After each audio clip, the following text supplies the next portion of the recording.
How does magnetism as a phenomena arise from special theory of relativity? That is what this lecture is about. You see, traditionally when we study magnetism, we think of it as magnetic field lines arising from moving charges. So let's suppose you have a wire and there is a current going through that wire. Then we think of a magnetic field lines going around the wire, and if we introduce a charged particle in that region, that charged particle will experience a force due to the magnetic field lines, which is known as the Lorentz force.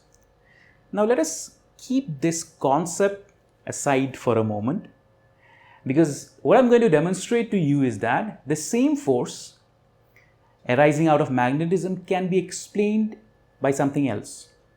In fact, I'm going to try to explain this force to be arising purely from electrostatics and applying some of the bizarre consequences of special theory of relativity, namely length contraction. So what I'm going to show here today is that what is a magnetic phenomena for one observer is actually an electric phenomena for another observer. So by doing some velocity transformations, I can show that the magnetism or the magnetic force arises purely from electrostatics and special theory of relativity. And to do that, I have a simple setup here. So let us first understand the setup. Let's suppose this is some kind of a wire which is made out of two distinct wires. So one distinct wire consists of positive charges that are moving to the right, and the other distinct wire consists of negative charges moving to the left. Now, they both constitute the same current. So the positive charges moving to the right constitute a current in the right hand side direction, and a negative charges moving to the left constitutes a current to the right hand side direction. So the current is actually twice of the individual currents.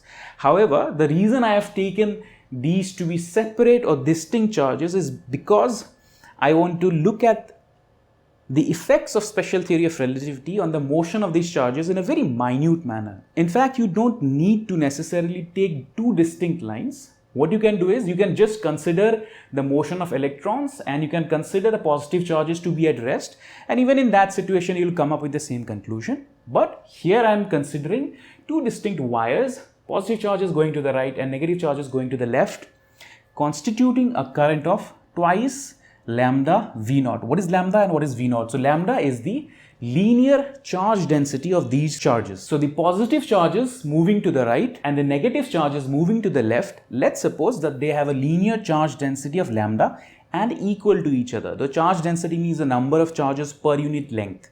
So let's suppose the charge density of this wire and this wire are exactly the same or equal with respect to the lab frame of reference, so with respect to the ground frame of reference. And also let's suppose that the charges of both the wires are traveling with the same velocity V naught. Okay, so the positive wires and the negative wires with the same charge density are moving to the right and the left with the same velocity, constituting twice the current in one particular direction. Now this is quite simple. What happens if I introduce an external charge particle near this wire? Now this external charge particle in the vicinity of this wire is not supposed to feel any kind of a electric force because the net charge distribution is zero. You see, for a given cross section of the wire, the charge density of both these wires consisting of negative charges and positive charges is exactly the same. So they balance each other out, and therefore the external charge particle is not supposed to experience a force, at least from our perspective, right? What if this charge particle is moving? Again, same conclusion. However, now I want to look at the same phenomena, but from the perspective of an observer who is also moving with the charge particle.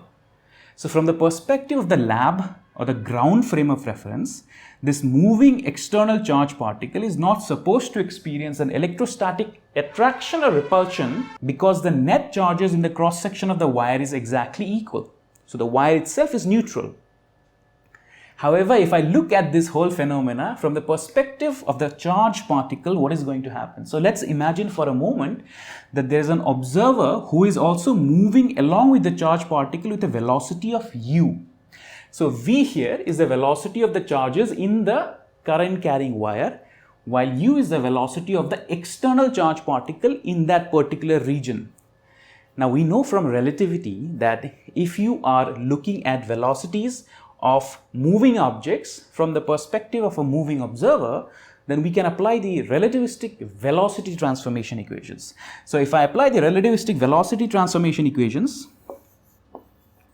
I can show that the new velocity of the positive particles, let's suppose I call it V plus, with respect to this moving charge particle is equal to the velocity of the positive charge particles with respect to the lab minus the velocity of the external charge particle divided by 1 minus Vu upon c square. This is a standard expression for relativistic velocities. However, what is the velocity of the negative charge particles with respect to the external charge particle? So let us call it V minus. So if I call this as V minus, then what is the velocity of these negative charges with respect to the moving observer? That is equal to the velocity of the charges with respect to the lab minus the velocity of the moving charge. But because this velocity is now in the opposite direction, if we are only considering the magnitude, there should be a negative sign here. So the negative will become V plus U. While similarly in the denominator, you'll have 1 minus U into V. So 1 minus plus Vu upon c square. So V plus is now the velocity of the positive charges moving to the right with respect to the moving charge particle. And V minus is the velocity of the negative charges moving to the left with respect to the moving charge particle. Now, if you look at these two expressions, you will see that they are not equal anymore.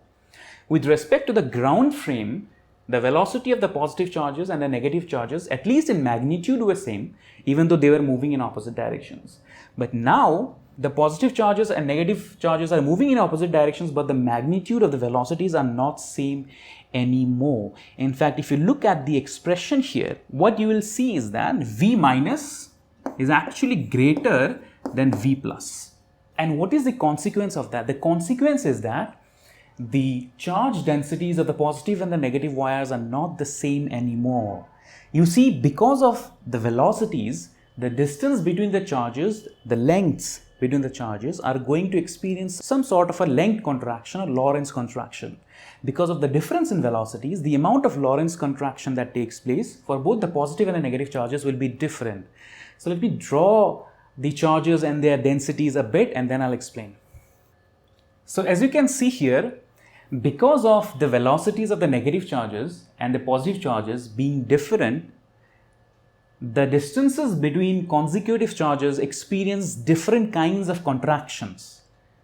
And because they experience different contractions, now one of these line wires are actually much more denser. That means the density of the negative charges are now actually greater than the density of the positive charges.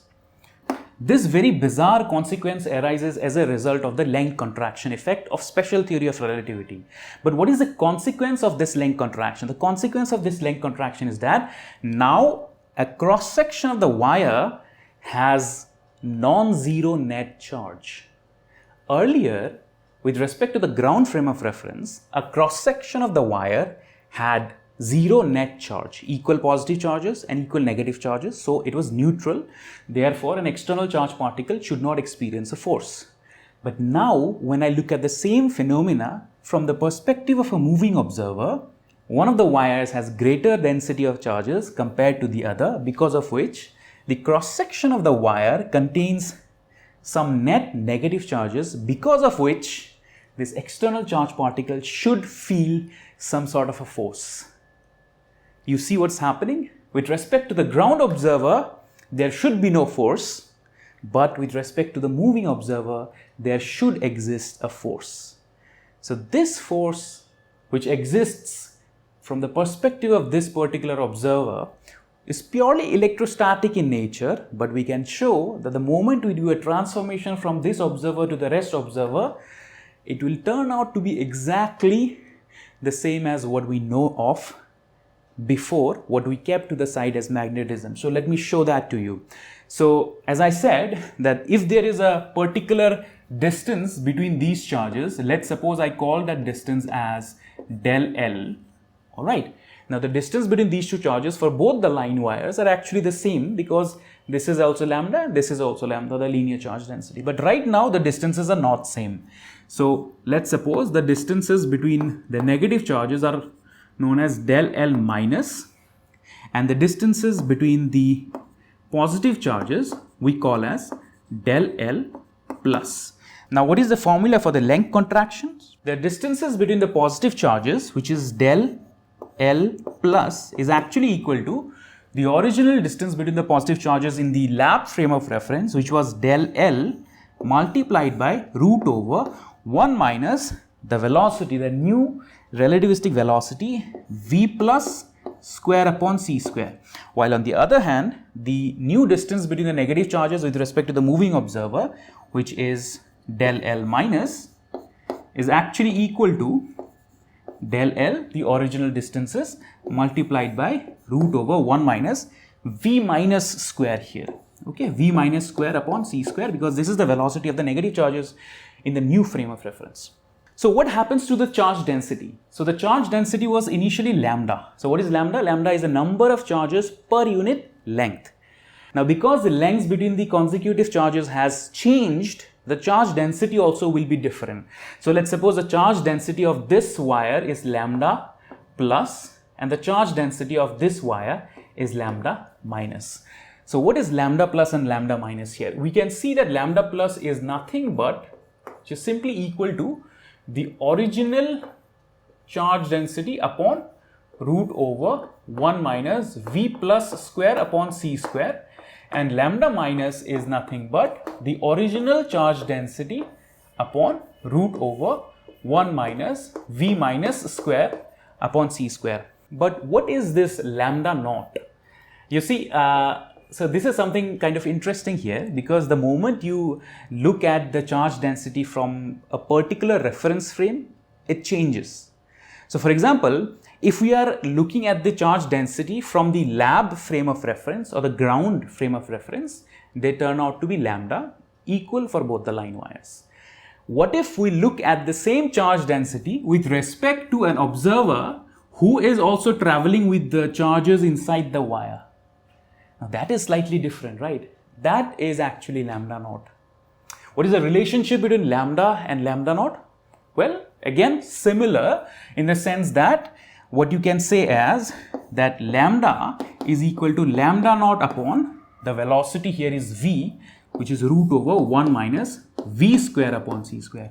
You see, with respect to the charged particles inside the wire, their charge density, the way they are distributed with their neighbors, is equal to lambda naught. The charge density with respect to a ground frame of reference or the lab frame of reference with respect to which they are all moving with velocity v is equal to lambda is equal to lambda naught upon root over 1 minus v square by c square. But now the charge density with respect to an external moving charge particle is actually equal to lambda naught upon 1 minus root over 1 minus v plus square upon c square, where this is the velocity compared to the moving charge particle of the positive charges, and this is the velocity of the negative charges with respect to the moving charge particle. Do you see what's happening here? The charge density is different with respect to different frames of reference, right? With respect to a lab frame of reference, their charge density is very equal, all right, by construction. But with respect to an external charge particle, their charge densities are different. By charge density, I mean linear charge density, the way these charges are spaced as they are traveling along the line wire, all right. So if they are different, what is the net charge density of a particular wire? Well, we can calculate that. So the net charge density is, so we'll call that as lambda total, okay. Lambda total is simply equal to, well, this is it, lambda plus the positive charges minus lambda minus corresponding to the negative charges, which is simply equal to lambda naught upon root over 1 minus v plus square upon c square minus lambda naught upon root over 1 minus v minus square upon c square, where v plus and v minus are given by these two expressions. So this is an expression which is slightly lengthy. That's why I am now in the tablet mode, and I'm going to try to simplify this expression, and then I'll go back to the blackboard. Okay, So let us plug these values of the velocity of the positive and the negative charges with respect to the moving frame into lambda plus and lambda minus here. Okay, if I do that, then what do I get? So this simply becomes lambda naught upon root over, this is going to be a little bit of a lengthy expression, but fear not, we are going to simplify it and come up with a very simple expression. So V plus is V minus U upon 1 minus V U upon C square whole square. This is the first expression, minus again lambda naught here. For the second expression we have root over 1 minus V minus is V plus U upon 1 plus Vu upon C square whole square. Okay, and there is a C square term here. Okay, all right, so the C square 1 upon C square term is there, so there is going to be a 1 upon C square term here and a 1 upon C square term here. So let me simplify it by taking the C square term out. So if I take the C square term out, this becomes C square here, and the moment it goes out, C square upon C square comes out to be C to the power 4. So this becomes C to the power 4, so which comes out to be C square ultimately, right? Similarly here also, if I take the C square term out, then this simply becomes C to the power 4 outside upon C square, which is nothing but C square. Now if you take a look at it, this entire expression is nothing but an expression of the form of A square minus B square in both the terms. Yes. What is A square minus B square? A minus B into A plus B. That's it. So let us simplify this lengthy expression. So for the first term, we have here in the denominator 1 minus V minus U upon C square minus VU C, and then the other expression is A plus B, which is 1 plus V minus U upon C square minus VUC. Similarly, in the second term also we will have A minus B and A plus B expressions. So now let us try to simplify this. Okay, it looks like a very complicated one, but hey, this is what we live for, isn't it? So let's do it. How to do it? So let us just look at the denominators first. So if I look at this first denominator, what I can do is I can say that this is equal to, this itself will also be a fraction, where in the bottom you have,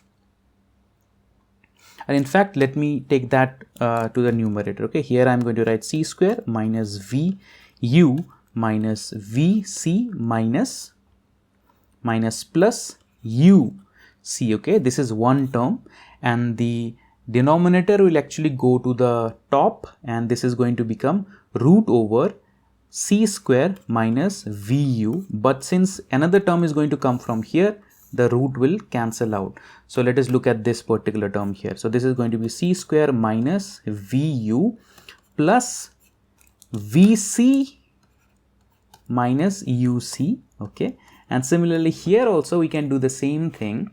If we do the same thing here, it simply becomes, in the denominator you will have C square plus VU minus VC plus UC. This is one term, and the other term is C square plus VU minus VC minus, sorry, this is supposed to be plus VC plus UC, and in the numerator it will be C square plus VU square root multiplied by square root C square plus VU. So this is finally this. Okay, now how to simplify this? To simplify this, I'm going to keep this as the same, but in the denominator what I'm going to do is I'm going to say that this is C square minus VC. Okay, and then I have minus VU plus UC. Yes, which can be written as what? Which can be written as, this can be written as, if I take C common, this becomes C minus V, and if I take U common plus U, it becomes C minus V, which is ultimately C minus V into C plus U. Okay, so this becomes C minus V into C plus U, actually this entire term. Similarly, in this particular term, what I can do, I can say that this is C square I take the C common, and then I'll end up getting C plus V, and then if I take the U common or minus U common, I'll get the C plus V. So that can be written as C minus U multiplied by C plus V. There we have it, we have simplified it. All right. So similarly, this we have simplified. So similarly, the second term can also be further simplified by the similar kind of a method. So in the denominator, this entire term is actually equal to C. Actually, I think there should be a negative sign here, right? Here, earlier, there should have been a negative sign here when I came from this particular expression. So this simplifies to C minus V multiplied by C minus U. And finally, we come up with this is C plus U and C plus V. So as you can see now, this is the same. This is C minus V here, C minus V here. You have C plus U here. You have C minus U here, and then you have C plus V and C plus V. So this is a common denominator that I can, combine together. So if I combine together, this simply becomes a root over. Now further, C minus V multiplied by C plus V is equal to C square minus V square, and C plus U into C minus U becomes C square minus U square, and then this simply becomes lambda naught is a common, so C square minus VU minus C square minus VU, where the C square and the C square gets cancelled, and now we are coming up with something that looks much simpler. Okay, then a negative sign here and the lambda naught, and this is V and this is U, and in the denominator we have what?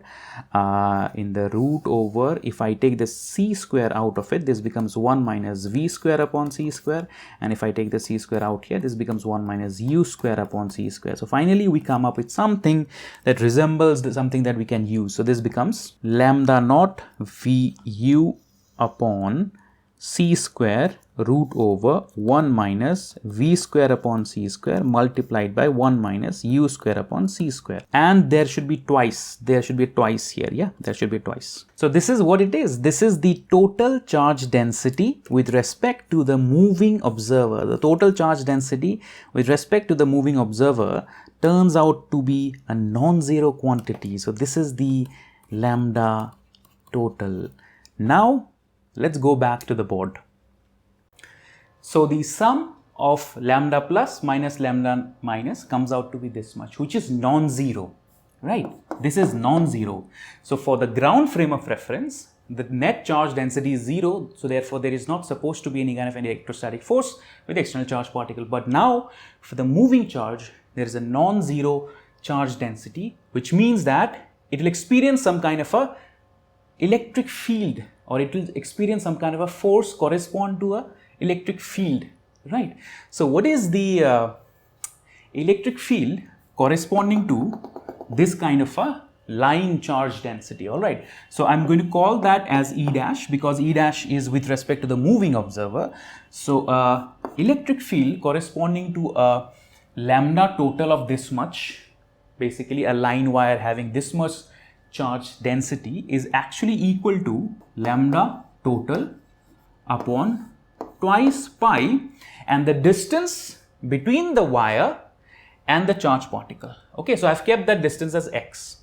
So if you have a wire with a non-zero net charge density and an external charge particle, and the perpendicular distance is x, in that case you will have twice pi epsilon naught x.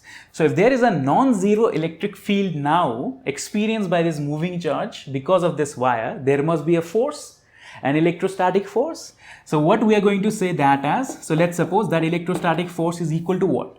The charge, which is Q, let's suppose the charge is Q here, okay, and these are unit charges, is into the E dash, which is simply equal to nothing but, if I plug all of this together, so this is what I obtained by plugging all of this. Here the 2 and the 2 gets cancelled, and the C square, what is C square? C square is actually equal to 1 upon mu naught epsilon naught. So if I plug this in, instead of C square, if I write here mu naught epsilon naught, the epsilon naught and the epsilon naught gets cancelled, and finally we are left with a force expression that looks something like this.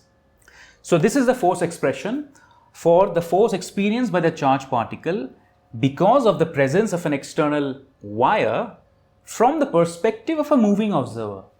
Now, if there is a force in one frame of reference, there should be some kind of a force in another frame of reference. In fact, we can apply the force transformation here. So if for one observer, he sees the existence of a force, then for another observer also, we can find out the amount of force by applying the force transformation.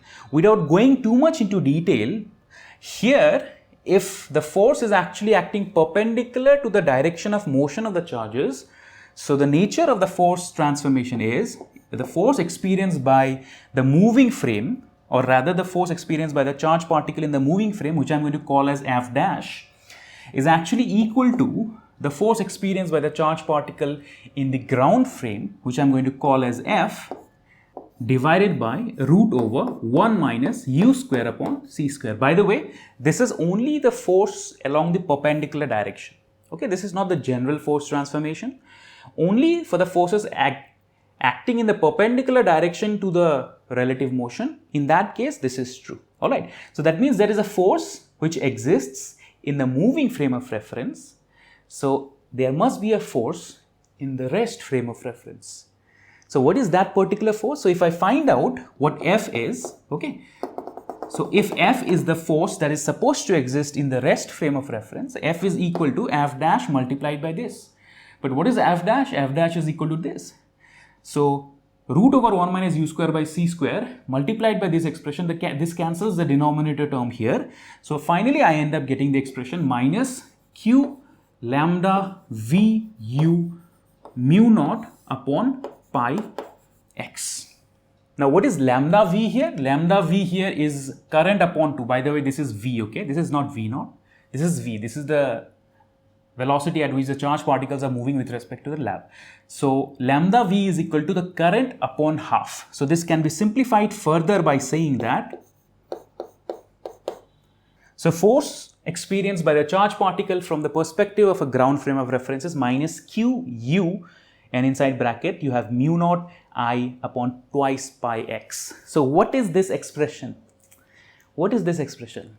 See, we have obtained this expression of the force experienced by a charged particle in the presence of a line wire carrying some kind of a current from the perspective of a ground frame of reference without considering any kind of magnetic behavior. And yet we came up with some kind of a force. And if you look at this expression properly, you will recognize this expression to be what? This expression is nothing but what we call as the Lorentz force arising due to magnetism.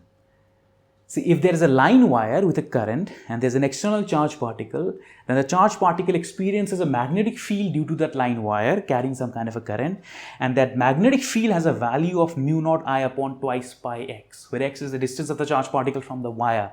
So what this turns out to be, in fact, is actually minus q u, and this expression is nothing but what we know as B, the magnetic field. And this is the Lorentz force, the charge times the velocity of the moving charged particle and the magnetic field. This is the Lorentz force experienced by an external charged particle in the presence of a current carrying wire which produces a magnetic field B. So as you can see, even without considering the effects of magnetism, just by looking at electrostatic attraction or repulsion and by looking at how the length contraction of two distinct charges moving in opposite direction creates a non-negative charge density which results in some sort of a force that now, as it looks to us, is actually the Lorentz force. So this is how we can explain that the force experienced by a charged particle in the presence of a current carrying wire is actually arising out of special theory of relativity. And what we know in magnetism as a magnetic force can be explained in this manner by special theory of relativity. So that is all. Thank you very much. I will see you in the next video.